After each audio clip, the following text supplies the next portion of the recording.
Thank you, Katie, and thank you to President Faust and the Fellows of Harvard College, the Board of Overseers, and all of the faculty, alumni, and students who have welcomed me back to campus. I am excited to be here, not only to address the distinguished graduates and alumni at Harvard University's 363rd commencement, but most importantly, to stand in the exact spot where Oprah stood last year. OMG. Let me begin with the first order of business. Let's have a big round of applause for the class of 2014. They've earned it.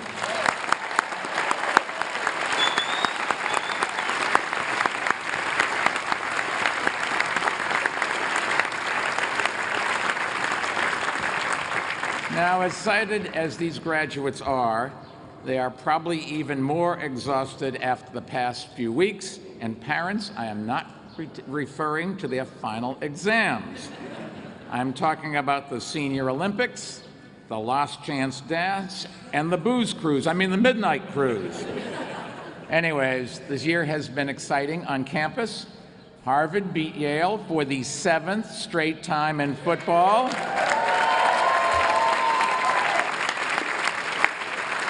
The men's basketball team went to the second round of the NCAA tournament for the 2nd straight year. And the men's squash team won a national championship. Who'd have thunk it? Who'd have thunk it? Harvard, an athletic powerhouse.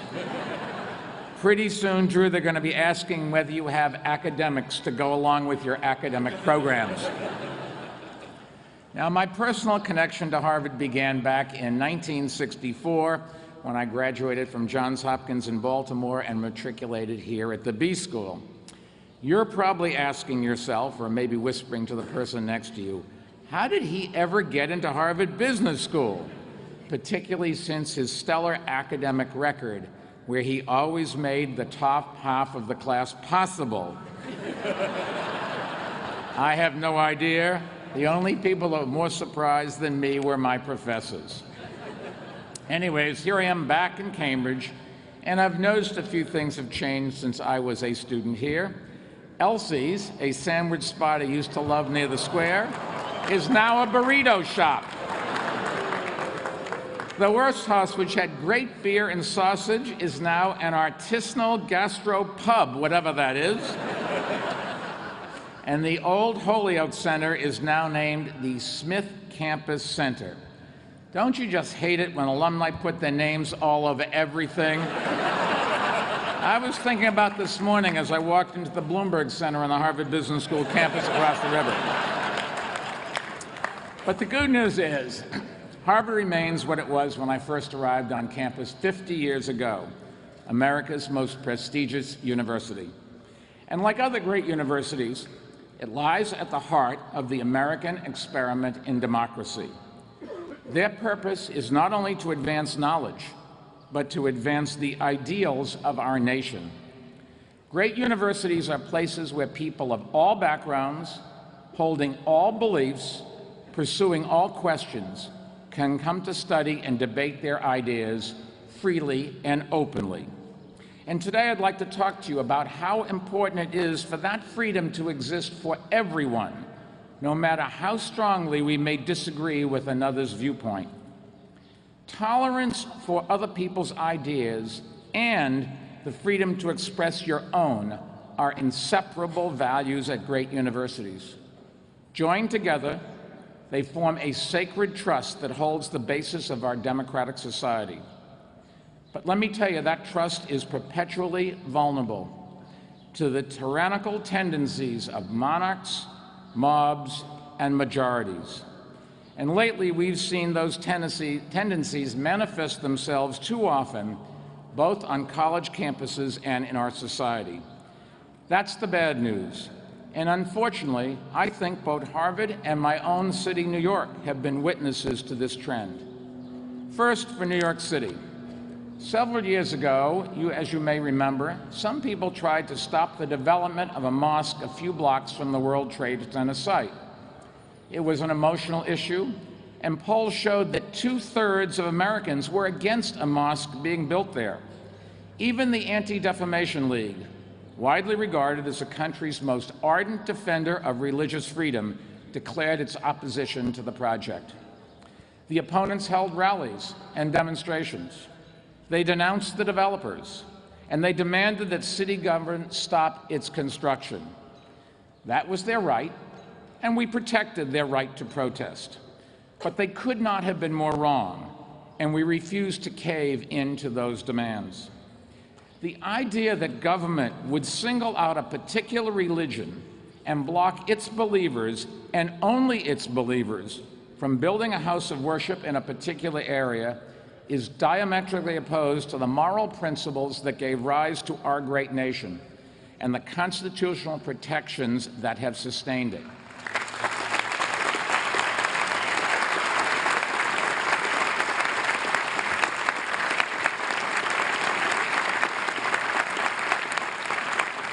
Our union of 50 states rests on the union of two values, freedom and tolerance. And it is that union of values that the terrorists who attacked us on September 11, 2001, and on April 15, 2013, found most threatening. To them, we were a godless country. But in fact, there is no country that protects the core of every faith and philosophy known to humankind, free will, more than the United States of America.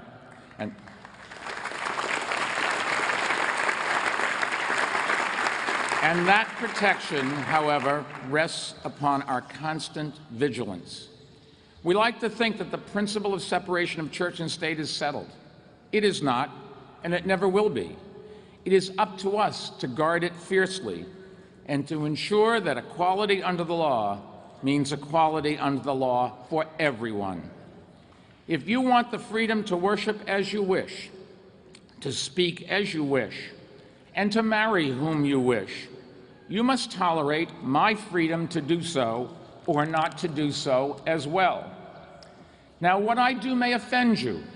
You may find my actions immoral or unjust. But attempting to restrict my freedoms in ways that you would not restrict your own leads only to injustice. We cannot deny others the rights and privileges that we demand for ourselves. And that is true in cities, and it is no less true at universities, where the forces of repression appear to be stronger now, I think, than they have been at any time since the 1950s. When I was growing up, U.S. Senator, yes, you can applaud.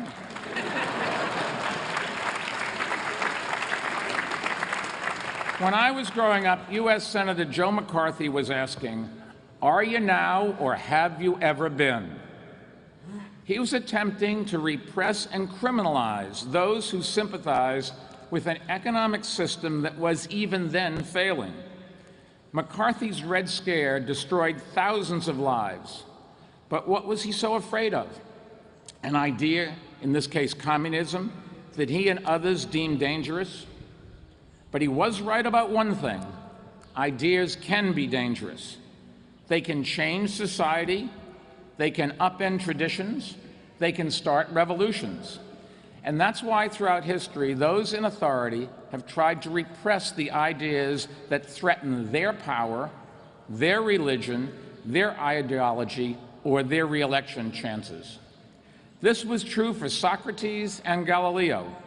It was true for Nelson Mandela and Václav Havel. And it has been true for Ai Weiwei, Pussy Riot, and the kids who made the happy video in Iran. Repressing free expression is a natural human weakness, and it is up to us to fight it at every turn. Intolerance of ideas, whether liberal or conservative, is antithetical to individual rights and free societies, and it is no less antithetical to great universities and first-rate scholarships. Now, there is an idea floating around college campuses, including here at Harvard, I think, that scholars should be funded only if their work conforms to a particular view of justice. There's a word for that idea: censorship. and is just a modern form of McCarthyism. Think about the irony. In the 1950s, the right wing was attempting to repress left-wing ideas. Today, on many college campuses, it is liberals trying to repress conservative ideas, even as conservative faculty members are at risk of becoming an endangered species. And that is probably nowhere more true than it is here in the Ivy League. In the 2012 presidential race, according to federal, In the 2012 presidential race, according to Federal Election Commission data, 96% of all campaign contributions from Ivy League faculty and employees went to Barack Obama. 96%. There was more disagreement among the old Soviet Politburo than there was among Ivy League donors. And that statistic should give us some pause. And I say that as someone who endorsed President Obama for re-election. Because let me tell you something, neither party has a monopoly on truth or God on its side. When 96% of Ivy League donors prefer one candidate to another, you really have to wonder whether students are being exposed to the diversity of views that a great university should offer. Diversity of gender, ethnicity, and orientation is important, but a university cannot be great if its faculty is politically homogeneous. In fact, the whole purpose of granting tenure to professors is to ensure that they feel free to conduct research on ideas that run afoul of university politics and societal norms. When tenure was created, it was mostly protected liberals whose ideas ran against conservative norms. Today, if tenure is going to continue, it must also protect conservatives whose ideas run up against liberal norms. Otherwise, university research and the professors who conduct it will lose credibility. Great universities must not become predictably partisan, and a liberal arts education must not be an education in the art of liberalism. The role of universities is not to promote an ideology, it is to provide scholars and students with a neutral forum for researching and debating issues, without tipping the scales in one direction or repressing unpopular views. Requiring scholars and commencement speakers, for that matter, to conform to certain political standards undermines the whole purpose of a university.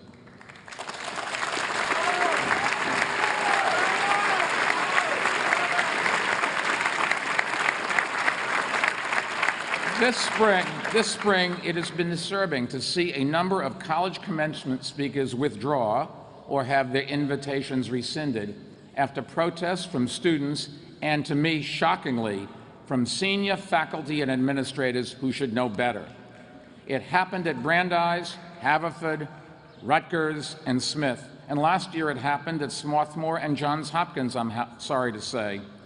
In each of these cases, liberals silenced a voice, and they denied an honorary degree to individuals that they deemed politically objectionable. This is an outrage, and we must not let it continue.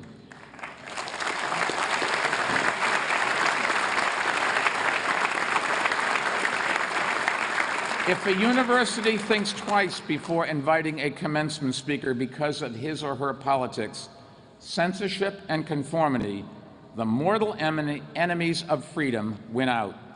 And sadly, it's not just commencement season when speakers are censored. Last fall, when I was still in City Hall, our police commissioner was invited to deliver a lecture at another Ivy League institution, but he was unable to do so because students shouted him down.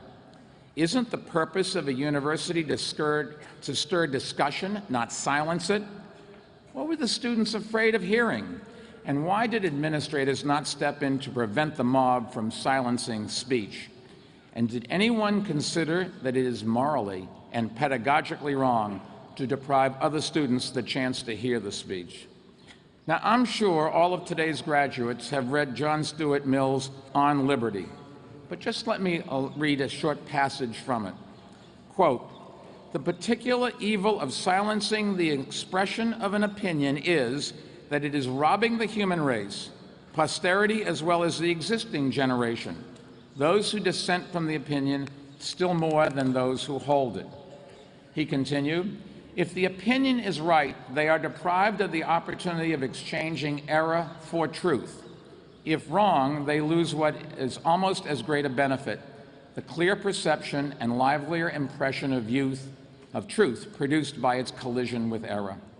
Now, Mill would have been horrified to learn of university students silencing the opinions of others. He would have been even more horrified that faculty members were often part of the commencement censorship campaigns. For tenured professors to silence speakers whose views they disagree with is really the height of hypocrisy, especially when those protests happen in the Northeast, the bastion of self-professed liberal tolerance.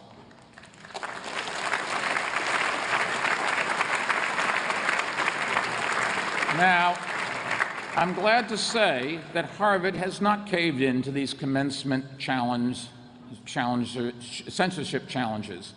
If it had, Colorado State Senator Michael Johnston would not have had the chance to address the education school yesterday. Some students called on the administration to rescind the invitation to Johnson because they opposed some of his education policies. But to their great credit, President Faust and Dean Ryan stood firm. And as Dean Ryan wrote to the students, quote, "I have encountered many people of good faith who share my basic goals but disagree with my views when it comes to the question of how best to improve education. In my view, those differences should be explored, debated, challenged, and questioned, but they should also be respected and indeed celebrated." He could not have been more correct. He could not have provided a more valuable final lesson to the class of 2014.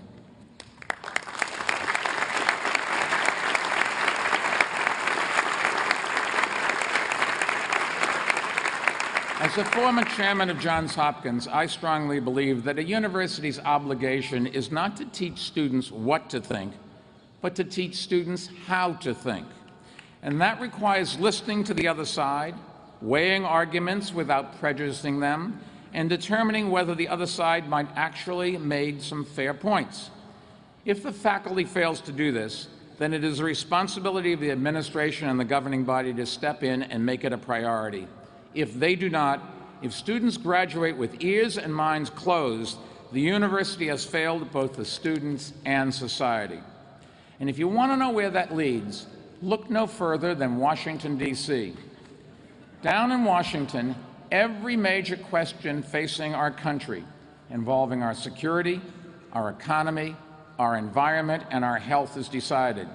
Yet the two parties decide those questions not by engaging with one another, but by trying to shout each other down and by trying to repress and undermine the research that counters their ideology. The more our universities emulate that model, the worse off we will be as a society. And let me give you a few examples. For a decade, Congress has barred the Centers for Disease Control from conducting studies of gun violence. And recently, Congress also placed that prohibition on the National Institute of Health. You have to ask yourself, what are they afraid of? This year, the Senate has delayed a vote on President Obama's nominee for Surgeon General, Dr. Vivek Murthy, a Harvard physician, because he had the audacity to say that gun violence is a public health crisis that should be tackled. The gall of him.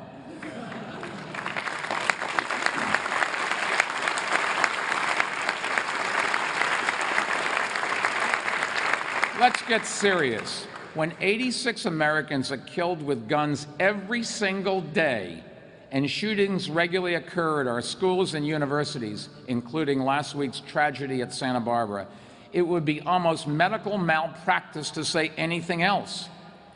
But in politics, as it is on far too many college campuses, people don't listen to facts that run counter to their ideology. They fear them, and nothing is more frightening to them than scientific evidence. Earlier this year, the state of South Carolina adopted new science standards for its public schools, but the state legislature blocked any mention of natural selection. That is like teaching economics without mentioning supply and demand. Once again, you have to ask, what are they afraid of? And the answer, of course, is obvious.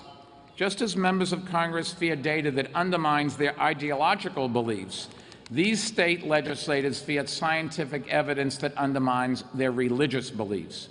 And if you want proof of that, consider this. An 8-year-old girl in South Carolina wrote to members of the state legislature urging them to make the woolly mammoth the official state fossil. The legislators thought it was a great idea because a woolly mammal fossil was found in the state way back in 1725. But the state Senate passed a bill defining the woolly mammoth as having been, quote, created on the 6th day with the beasts of the field, unquote. You can't make this stuff up. Here in 21st century America, the wall between church and state remains under attack, but it's up to all of us to man the barricades. Unfortunately,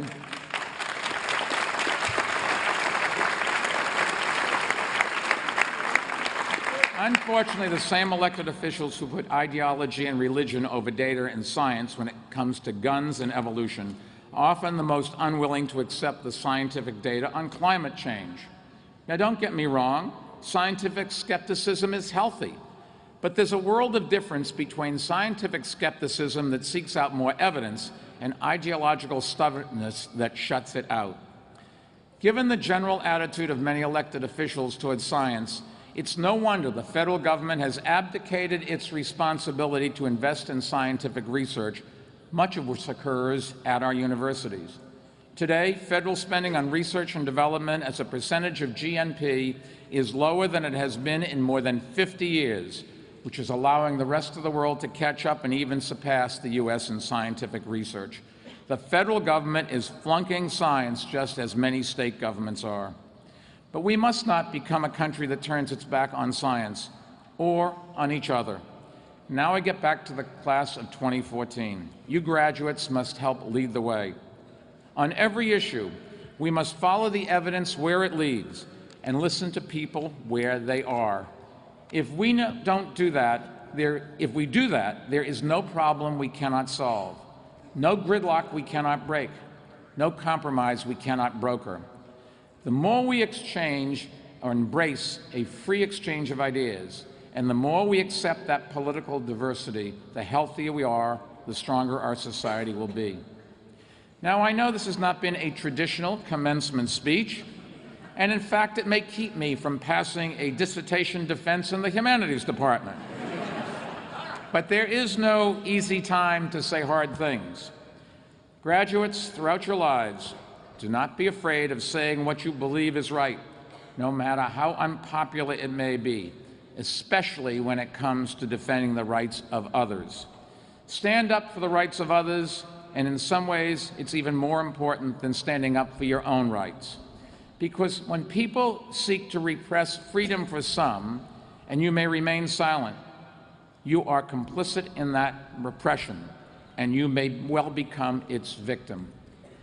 Do not be complicit. Do not follow the crowd. Speak up and fight back. You will take your lumps, I can assure you of that.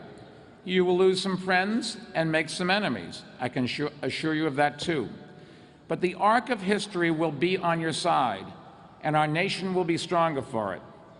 Now, all of you graduates have earned today's celebration. You have a lot to be proud of, a lot to be grateful for. So tonight, as you leave this great university behind, have one last scorpion bowl at the Kong. On second thought, don't. And tomorrow, get back to work making our country and our world freer forever, freer for everyone. God bless and good luck.